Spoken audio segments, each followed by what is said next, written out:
Zeg, Fransen zeggen van vrachtwagenchauffeurs dat ze veel kilometers maken, maar je bent een goede tweede. Ja, kun je wel zeggen. Ja. We rijden tussen de 80 en 100.000 kilometer per jaar. Je komt net uit Nederland en nu ben je aangekomen hier in Westendorp. Ja, we zijn net precies geland en even ingecheckt in het hotel en nu al midden in het feestgebruis. Het sneeuwt volop, dus wat dat betreft, ja, mooi. Op dit moment is het nieuwe album uit, Leef je droom. Woensdagmorgen hebben we wat promo's, onder andere bij Giel Belen, voor wat collega's van jullie opnames. Druk bezig met voorbereidingen van de show van 18 april, dat is mijn eerste eigen show. En daarna 21 augustus, dan is het de grote show, zeg maar. Dus daar zijn we heel erg druk mee en zo blijven we met van alles nog wat bezig, zeg maar. Ja, wat voor show gaat worden, gewoon een concert, zeg maar, met live met de band natuurlijk. Hè. Een eigen band hebben we nu geformeerd. Dus dat is wel allemaal heel spannend om het te doen.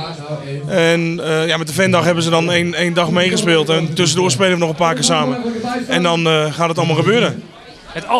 Het album, hoe is dat ontvangen door je fans? Goed, gelukkig goed. Ja, ik heb tot nu toe eigenlijk alleen maar goede reacties. En ja, ik ben zelf echt trots op dit album. Het is echt, ik vind hem af. Het heet Leef je droom. Heb je na 2 jaar dat het zo snel is gegaan nog dromen? Ja, natuurlijk heb je dromen.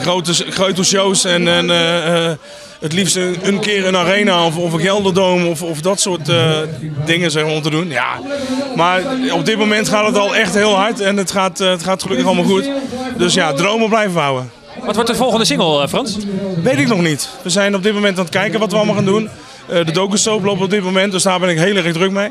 En ik weet nog niet precies wanneer we wat gaan doen met de nieuwe single. En welke het dan gaat worden. Geen idee.